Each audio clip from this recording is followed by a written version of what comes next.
आज से 6 महीने पहले ना मैंने खुद से बोला था कि मैं रोज़ गीत गोविंद पढ़ूँगी। बस कुछ साबित नहीं करना था, ना कुछ देखना था, ना ये टेस्ट करना था कि गीत गोविंद पढ़ने से कुछ चेंजेस आते हैं, नहीं आते, क्या होता है, कैसा महसूस होता है। ऑनेस्टली ऐसा कुछ भी नहीं था।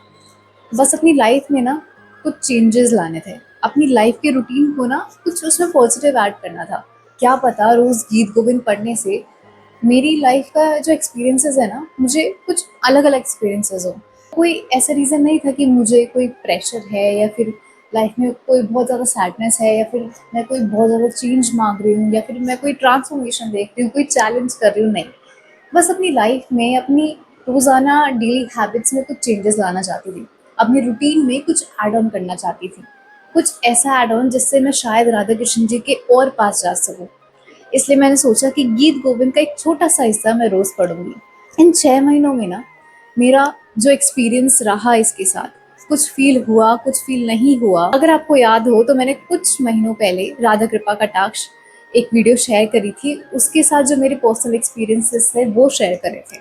तो उस टाइम पे ना मैंने उस टाइम से भी कुछ महीने पहले से मैं गीत गोविंद रोजाना पढ़ रही थी। So here I am back with this video right now. आपको पता है गीत गोविंद क्या है? मतलब गीत गोविंद किसने लिखा था, क्यों लिखा था, गीत गोविंद का मतलब क्या है? अगर आप जान जाएंगे ना, अगर आप गीत गोविंद पढ़ेंगे और गीत गोविंद पढ़ने के साथ साथ अगर आप ये समझेंगे ना कि उस एक एक पंक्ति का, उस पंक्ति की क्या मतलब है, तो सच में आपकी आंखों से ना आंसू आ जाए। गीत गोविंद जयदेव जी ने लिखा था। आप जानते हैं गीत गोविंद जयदेव जी ने लिखा तो था, लेकिन उनको लिखने वाले वो नहीं थे, लिखवाने वाले स्वयं मेरे कान्हा थे। अगर आप गीत गोविंद का मतलब समझेंगे ना, आपको समझ में आएगा कि गीत गोविंद तो राधा कृष्ण जी की प्रेम को दर्शाता है। उनका इतना प्योर रिश्ता बताता है जो जो शायद कोई कभी ना कर पाता ना, एक शब्दों में उनके रिश्तों को बयां करना, वो गीत गोविंद ने किया। आपको पता है जब मैंने गीत गोविंद के साथ शुरू किया था, तो ऑनेस्टली स्टार्टिंग स्टार्टिंग में तो मुझे कुछ ज़्यादा फील नहीं हुआ, ना ही मुझे कुछ समझ में आया। पढ़ते टाइम उसकी प्रोनाउंसिएशन में भी दिक्कत आती थी, लेकिन मैंने ना उसको बंद नहीं किया, मैंने कंटिन्यू रखा। फ़ोन में निकाला गीत गोविंद, लिरिक्स निकाली, उसको गाती थी, लेकिन प्रॉपर नहीं गा पाती थी, क्योंकि पहली बारी में अगर उनको वो लैंग्वेज नहीं आती हो तो वो नहीं गा पाएंगे। लेकिन सबसे बड़ी बात यह है ना कि बीच में छोड़ना नहीं है, उसको कंटिन्यू रखना है। शायद कुछ आपको समझ में भी ना आए, आप वो सब कुछ, वो जो भी कह रहे हैं ना गीत गोविंद में, वो सब कुछ आपके सिर के ऊपर से निकलेगा। आप शायद एक एक वर्ड पढ़ने में आप थोड़ा थोड़ा टाइम ले, लेकिन समय के साथ साथ ना आप गीत गोविंद में इतने ज़्यादा फ्लुएंट हो जाएंगे जैसे आप मानो उसको बिना देखे आप उसको गा रहे हो। और धीरे धीरे ना आपको उसका मतलब समझ में आने लगेगा। मेरे साथ स्टार्टिंग में क्या हुआ कि मुझे कुछ भी समझ में नहीं आता था, तो सेम मैंने भी यही सोचा कि मैं इसको कंटिन्यू रखती हूँ, क्योंकि मुझे पता था कि अगर कुछ फीलिंग आएगी भी, अगर मुझे इसको पढ़ के कुछ एक्सपीरियंसेस जनरेट होंगे भी, तो उसमें टाइम लगेगा। काफ़ी हफ्ते ऐसे भी बीते जब मैंने बस गीत गोविंद को ना एक एक रूटीन की तरह पढ़ा। उसको पढ़ने के पीछे कोई फीलिंग्स नहीं थी, कुछ फील नहीं हो रहा था, बस वर्ड टू वर्ड पढ़े जा रही थी, ऐसे मानो जैसे जैसे एक रूटीन हो। जैसे कि बस सुबह सुबह जैसे हम जाते थे ना स्कूल, और हमें सुबह सुबह प्रेयर करनी होती थी, वो हमारा रूटीन होता था। कई बार ऐसा भी लगा कि बस मैं पढ़ रही हूँ क्योंकि पढ़ना है, क्योंकि अब ये रूटीन का पार्ट बन चुका है। कई बार ऐसे लगा कि गाते गाते मानो कुछ महसूस होने लगा हो, गाते गाते मानो ऐसे लगने लगा हो कि पहुंच चुके हैं वहां पे वापस, वो उसी ब्रिज की गलियों में 5,000 साल पहले जब राधा कृष्ण हुआ करते थे। अलग अलग टाइम, अलग अलग एक्सपीरियंसेस फील हुए। जरूरी नहीं है कि आप रोज गीत गोविंद पढ़ोगे और रोज आपको कुछ ना कुछ नया एक्सपीरियंस आपको महसूस होगा, आपको देखने को मिलेगा, नहीं। कभी कुछ अच्छा एक्सपीरियंस मिलेगा, कभी शायद आपको कुछ भी फील नहीं होगा, कभी शायद नॉर्मल डेज जाएंगे। हो सकता है आप एक दो दिन भूल भी जाएं, आप एक दो दिन ना पढ़ पाए, एंड दैट्स एब्सोल्युटली नॉर्मल। आपकी हर एक चीज़ में पता है, अब जब भी अपने लाइफ में आप एक कोई नया रूटीन ऐड करते हो ना, तो आप सोचते हो कि यार मैं इसको पूरा 100% दूंगी। आप अपनी तरफ से देते भी हो। आपने उस चीज़ को 2 दिन किया, 3 दिन किया, एक हफ्ता किया, और फिर वो चीज़ 2 दिन आपसे रह गई, किसी भी वजह से वो चीज़ रह गई। आपको लगता है कि यार मैं तो नहीं कर पाई, और इस चक्कर में ना आप उस चीज़ को फिर हमेशा के लिए छोड़ देते हो। वो चीज़ 2 दिन के लिए आपसे क्या रही, आप फिर उसको कंटिन्यू ही नहीं रखते। क्यों? क्योंकि आप उसके साथ कंसिस्टेंट नहीं रहते। देखो कंसिस्टेंसी का मतलब ना ये नहीं है कि आप वो चीज़ हर रोज़ करो, उसी टाइम ड्यूरेशन की नहीं। हो सकता है कि आपने स्टार्टिंग में सोचा हो कि मैं रोज़ पढ़ूँगा, पढ़ूँगी, लेकिन आप उसको सिर्फ़ हफ़्ते में 3 या 4 दिन पढ़ पाए।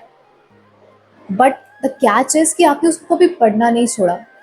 आपको 1 साल हो गया, आपको 2 साल हो गया। हो सकता है बीच में 1 आध दिन आपसे छूट जाता हो, लेकिन वो प्रैक्टिस आपकी बनती गई, आपने उसको छोड़ा ही नहीं। इस तरह बनती है कंसिस्टेंसी और इस तरह जनरेट होते हैं आपके एक्सपीरियंसेस। पता है कई बार ये वाली फीलिंग भी आई कि यार छोड़ देते हैं ना, ये क्या मैंने एक नया रूटीन ऐड ऑन कर लिया अपनी लाइफ में, मेरे को इसमें एक्स्ट्रा टाइम देना पड़ता है, एक्स्ट्रा एफर्ट्स देने पड़ते हैं। कई बार ऐसी फीलिंग आई, लेकिन पता है जब जब ऐसी फीलिंग आती थी ना, तब तब कुछ ना कुछ तो हो जाता था। लाइक या तो मुझे कोई पंक्ति का मतलब समझ में आ जाता था, या फिर मुझे एकदम से कुछ ऐसा एक्सपीरियंस होता था, ऐसा लगता था कि जैसे मानो राधा कृष्ण मेरे पास है, मेरे साथ है। आपको पता है कुछ ना कुछ ऐसा होता गया कि मैंने गीत गोविंद पढ़ना मैंने छोड़ा ही नहीं, और वो मेरी लाइफ का रूटीन बन गया। और ऑनेस्टली मैं आपको बता रही हूँ, मैं बिल्कुल मजाक नहीं कर रही। आपको पता है मेरे साथ भी ऐसा हुआ। पता है क्या होता है कि कोई भी आके हमें कुछ भी बोल जाता है, और ना उसकी बात हमें इतनी ज़्यादा चुभ जाती है कि हम पूरे दिन बस उसी के बारे में सोचते रहते हैं। या फिर हमारी किसी से छोटी सी नोक-झोंक क्या हो जाती है, हम पूरा दिन उसी के बारे में सोचते रहते हैं कि यार उसने मुझे ऐसे बोला, मैंने उसको ऐसे बोला, मैं उसको इस तरह भी बोल सकती थी, मैं इस तरह बोलती ना तो मेरा रिस्पॉन्स ज़्यादा अच्छा जाता। और फिर उसने मुझे ऐसे बोल कैसे दिया यार, वो मेरी दोस्त है, वो मुझ पे यकीन क्यों नहीं कर रही, व्हाई इज़न्ट शी ट्रस्टिंग मी। आपको पता है हम ऐसी छोटी-छोटी चीज़ें हमारे दिमाग में चलती रहती है। हमारी किसी से 1 मिनट की कन्वर्सेशन होती है, वो हमें कुछ भी बोल के चला जाता है और हम बस उसी के बारे में सोचते रहते हैं। आपको पता है मैंने एक चीज़ शुरू नहीं करी थी, तो मैंने मल्टीपल चीज़ें शुरू करी। तो हो सकता है कि उन सारी मल्टीपल चीज़ों का रिज़ल्ट ये निकल के आया। लेकिन क्योंकि उन मल्टीपल चीज़ों में गीत गोविंद एक हिस्सा था, तो इसलिए मैं आपको ये एक्सपीरियंस इसके अंदर भी शेयर कर रही हूँ। उन मल्टीपल चीज़ों में मेरा राधा कृपा कटाक्ष आता है, गीत गोविंद आता है, नाम जप आता है, मेडिटेशन आता है।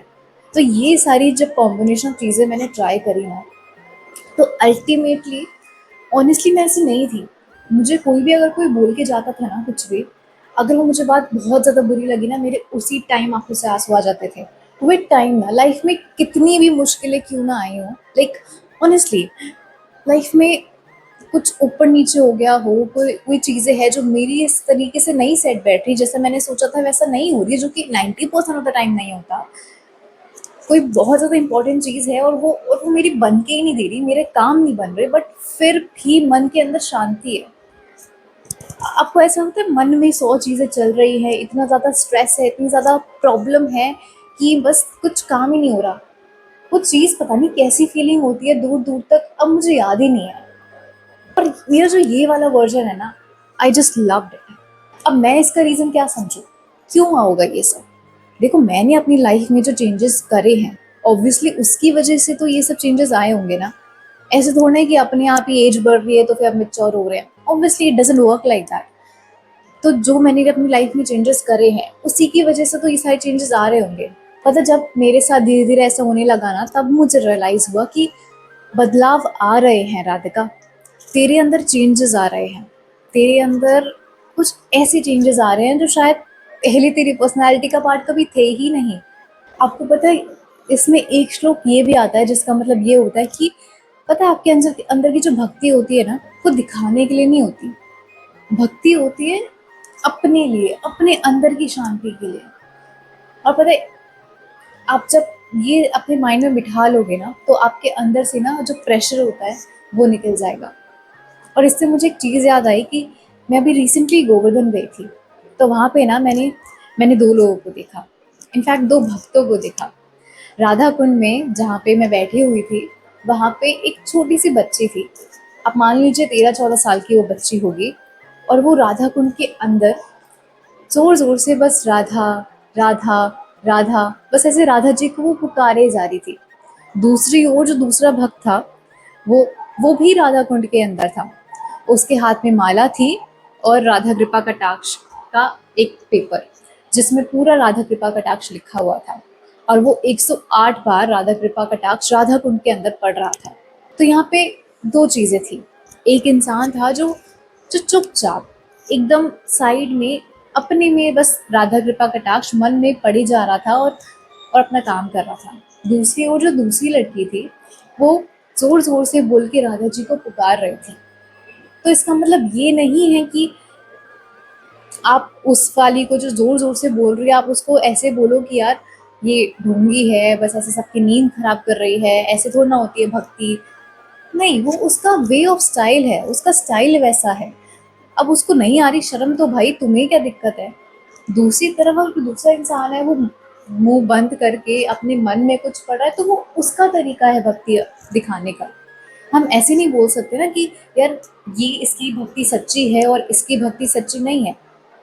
Who are you to compare. ये पॉइंट मैं इधर इसलिए रेज किया क्योंकि वहाँ पे काफ़ी लोग थे जो जो छोटी बच्ची थी जो राधा जी को जोर जोर से पुकार रही थी, उसको बोल रहे थे कि यार सबकी नींद खराब करती है, देखना चाहिए ना, रात को सब सो रहे होंगे और ऐसे जोर जोर से राधा नाम पुकार रही है। I do not understand the point.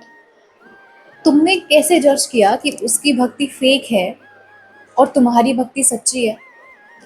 मतलब तुम्हें पता है उन्होंने क्या बोला। वो बोलते कि राधा जी को तो सिर्फ प्यार की भूख है, उनको थोड़ा ऐसा दिखावा चाहिए। तो अल्टीमेटली भाई साहब वो लड़की कर ही क्या रही है, प्यार ही तो दे रही है, अपनी भक्ति ही तो दे रही है, अपने आप को समर्पित ही तो कर रही है।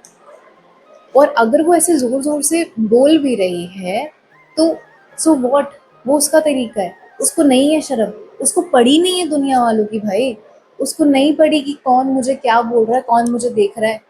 नहीं, वो तो अपने में खोई हुई है पूरी। So who are you to जज कि किसकी भक्ति असली है और किसकी भक्ति असली नहीं है। आप जब पता है ये सारी चीज़ें पढ़ने लग जाते हो ना, आप जब नाम जप करते हो, मेडिटेशन करते हो, राधा की कटाक्ष पढ़ते हो, गीत गोविंद करते हो या फिर कुछ भी ऐसा जो आपको भगवान के और ज़्यादा करीब ले जाता है, आप भक्तों की कहानियाँ सुनते हो, आपको अल्टीमेटली ना, आपको जो भी दिखाई देगा ना आसपास, सपोज आपको कोई दिख गया जिसने टीका लगा रखा है वैष्णव का, तो आप कुछ नहीं देखोगे, आप बस ये देखोगे ये तो भगवान का भक्त है। आपको कोई दिख जाए जो आपकी गली से जा रहा हो राधा राधा जपते जपते, आप कुछ ही देखोगे, आपके मन में ये नहीं आता कि ये ढोंग कर रहा है या फिर ये असली है, नहीं, बस ये आता है अरे ये तो भगवान का नाम ले रहा है, ये तो भगवान का भक्त है। आपको पता है जो असली भक्ति करते हैं ना, उनका माइंड इतना ज़्यादा इनोसेंस से भर जाता है कि उनको उनको कुछ खराब दिखाई नहीं देता, उनको हर जगह ना बस बस कृष्ण भक्त, राधा भक्त, बस भगवान के लोग दिखाई देते हैं। अगर जो असली भक्त होते हैं ना, उनको ये सारी चतुराई दुनियादारी उनको नहीं आता ये सब करना, वो ना अपने में मगन होते हैं। अब जैसे कि आपने देखा होगा श्री राम व्यास जी, हरिदास जी या फिर जो भी हमारे संत हुए हैं, क्या करते थे हरिदास जी, क्या करते थे, वो जाते थे निधि वन, आराम से उधर बैठते थे और बस संगीत गाते थे राधा कृष्ण जी के लिए। कोई भी अगर उधर से आ रहा जा रहा होता था उनको कोई पड़ी नहीं होती थी, क्योंकि वो देखते ही नहीं थे। उनको उनको कोई फर्क ही नहीं पड़ता था कि बाकी लोग उनको देख रहे हैं, उनको देख के क्या बोल रहे हैं। नहीं, उनके दिमाग में कुछ ऐसा आता ही नहीं था। और अगर गलती से उनके दिमाग में ये आ जाए ना कि यार मेरी वजह से इन लोगों को दिक्कत हो रही है, तो फिर वो शायद वो बंद ही कर दे अपना वो काम करना।